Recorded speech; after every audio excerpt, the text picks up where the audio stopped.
Welcome back dito sa channel natin. Nagbibigay tayo ng latest update sa Pasig River Esplanade Project.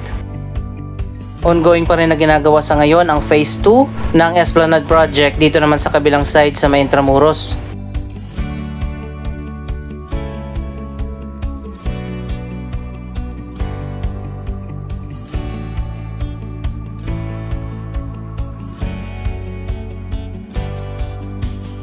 Ito na ngayon ang pinaka-latest na progress, pero mapapansin natin medyo iba ang disenyo ng Esplanade Project dito sa kabila. May structure na tinatayo ngayon dyan sa gitna. Hindi pa natin alam kung ano magiging purpose niyan, abangan pa natin kapag natapos na ang proyektong ito.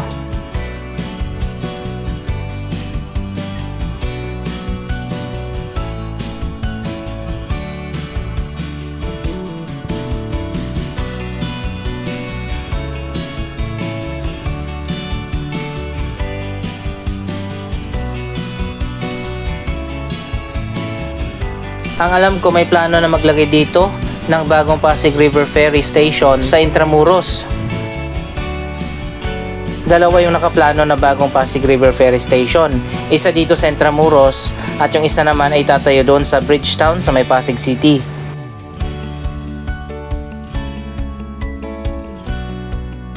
Katulad din sa Phase 1 ng Esplanade Project, baluster din yung inilagay dito sa gilid ng Esplanade.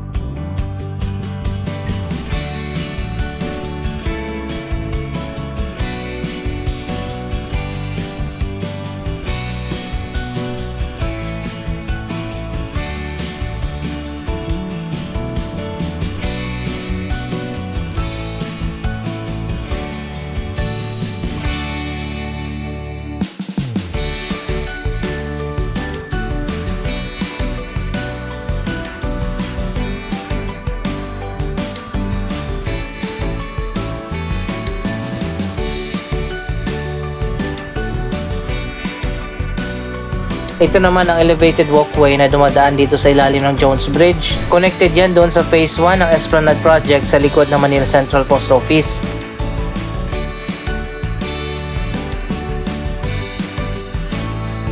Iba nga ang magiging disenyo ng Esplanade dito sa Intramuros. Doon kasi sa kabila may fountain na may mga pailaw at mga statue. Dito naman wala, pero may mga structure dito sa gitna. Samantala doon sa kabila ay open lang.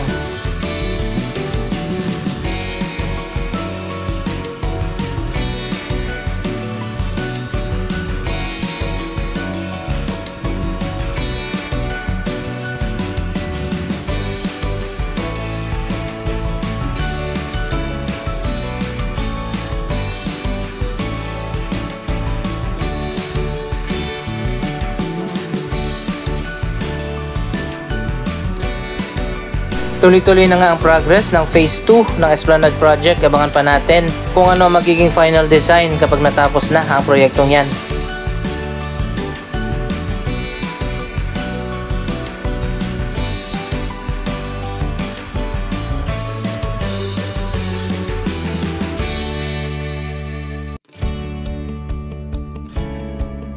Dito naman tayo sa kabilang side ng Jones Bridge kung nasaan ang Phase 1 ng Esplanade Project.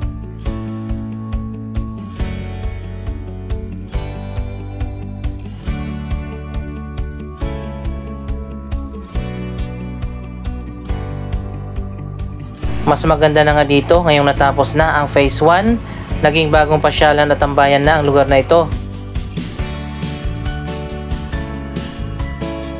Mapapansin din natin ang pagkakatulad ng design ng bagong Esplanade Project sa disenyo naman ng Jones Bridge.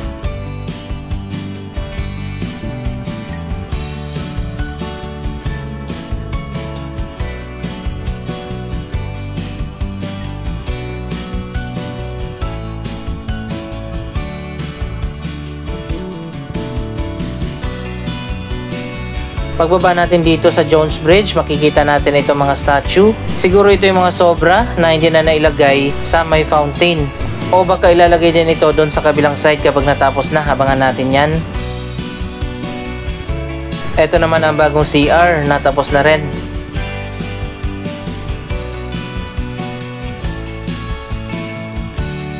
May PWD friendly na hagdanan. Abangan din natin ngayong taon kung kailan magsisimula ang restoration dito sa Manila Central Post Office Building na nasunog ilang buwan ng nakaraan.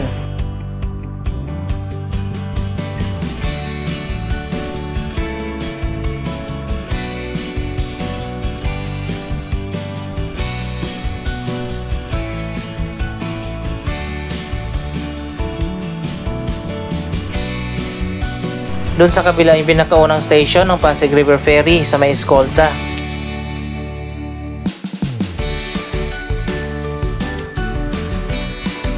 So ayun guys, makikita naman natin dito maluwag ang platform ng Esplanade at meron pa nga ditong fountain at mga statue.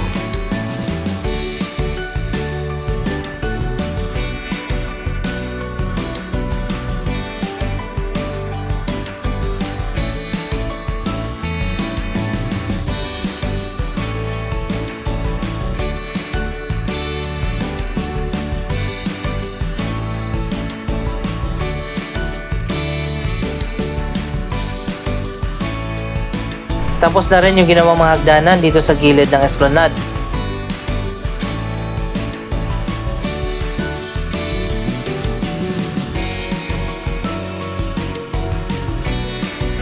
Ito na talaga yung pinaka-final na design ng Esplanade project dahil natapos na yung ginawang finishing.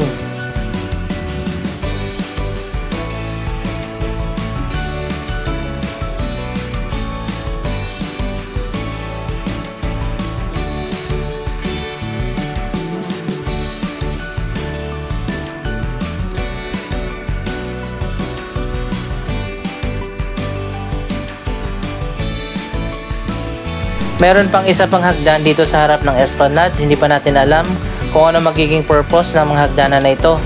Pwede na rin siguro dito magsakay at magbaba ng Pasig River Ferry.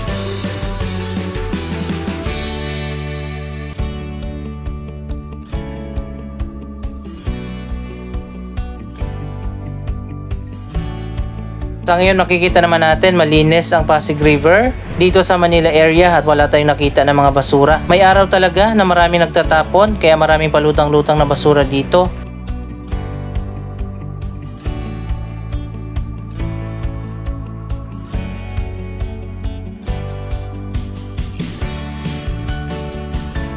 Sa ngayon ay malinis at maaliwalas ang Phase 1 ng Esplanade Project. Walang mga nagkakalat ng basura dito dahil mayroong tagalinis at mayroon pang nagbabantay ng mga security guard.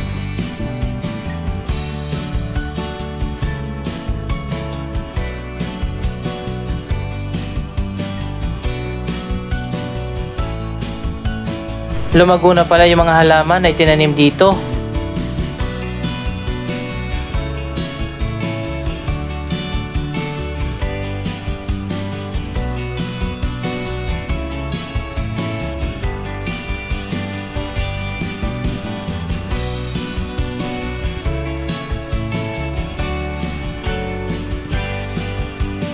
May dedicated din na seating area dito sa kabila.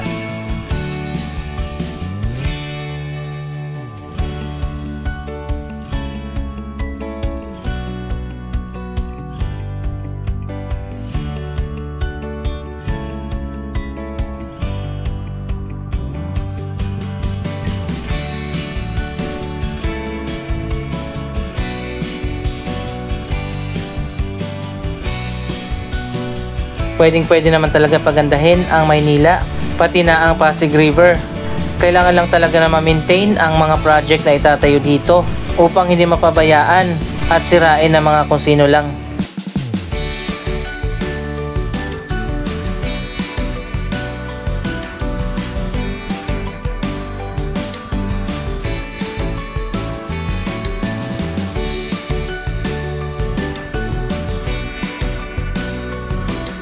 Dito naman sa kabila yung magiging Phase 3 ng Esplanade Project na magiging connected naman yan papunta doon sa may Loton. Okay, sabi ko kanina walang basura pero dito pala sa kabila, dito na ipon lahat.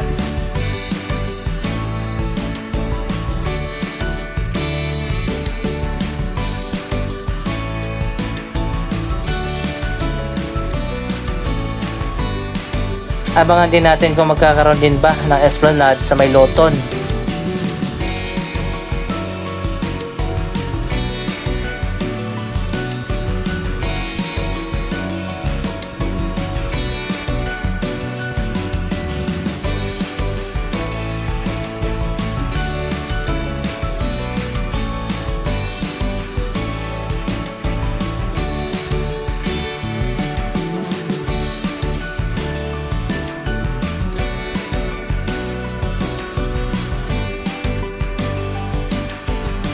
Maganda rin siguro kung nilagyan din ng fountain doon sa kabilang side. Pero sa nakita natin kanina, mukhang magiging iba ang design ng Esplanade Project doon sa may Intramuros.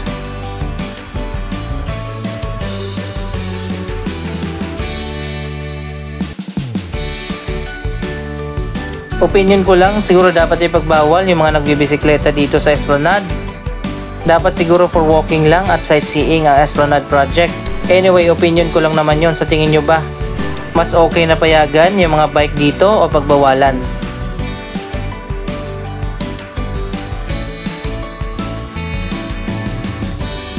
May inilagay na mga plant box dito na may mga tanim na rin na mga halaman.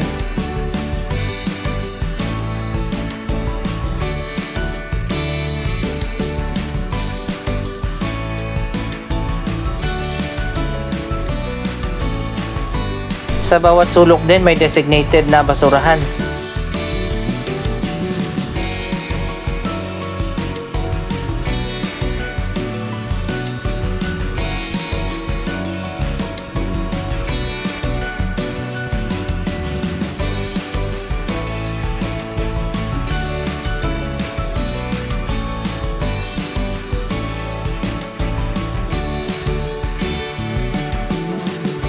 Iba din ang disenyo ng sitting area.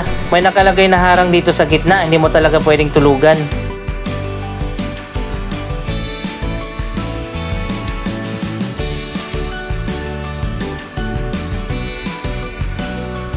Dito naman tayo ngayon sa may Binondo area. Isa pang Riverside Park project ang mas nauna nang natapos noong last year pa, ang Yuchenko Plaza.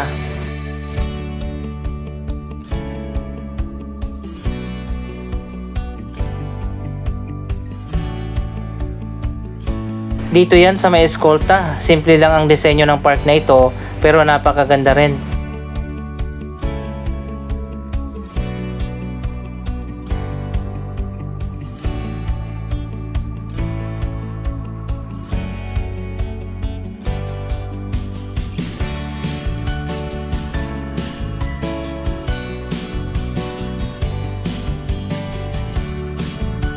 Bago pa nagkaroon ng transformation, napakadumi at maraming basura dito sa gilid ng Escolta. Ngayon makikita nyo naman, napakaganda na.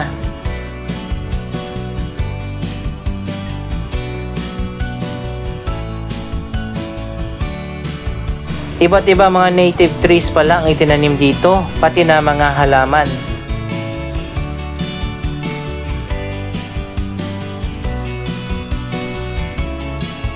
Ang lahat ng mga proyektong ito ay pinondohan ng mga private company, pati na yung Pasig River Esplanade Project na bahagi ng Pasig River Urban Development Project.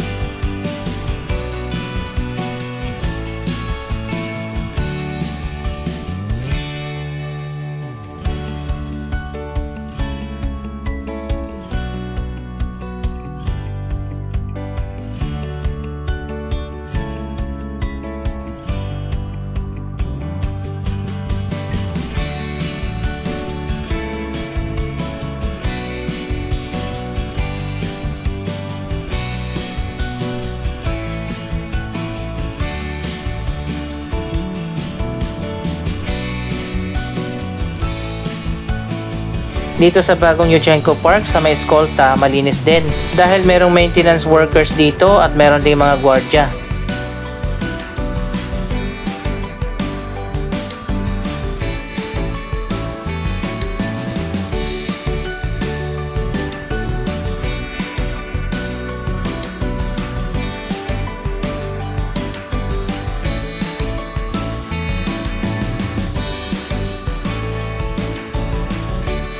Gaya nga nasabi ko kanina, pwede naman talaga pagandahin ang Maynila, pati na ang iba pa mga syudad sa Metro Manila. Kailangan lang talaga ng political will at ipatupad ang mga proyektong ito.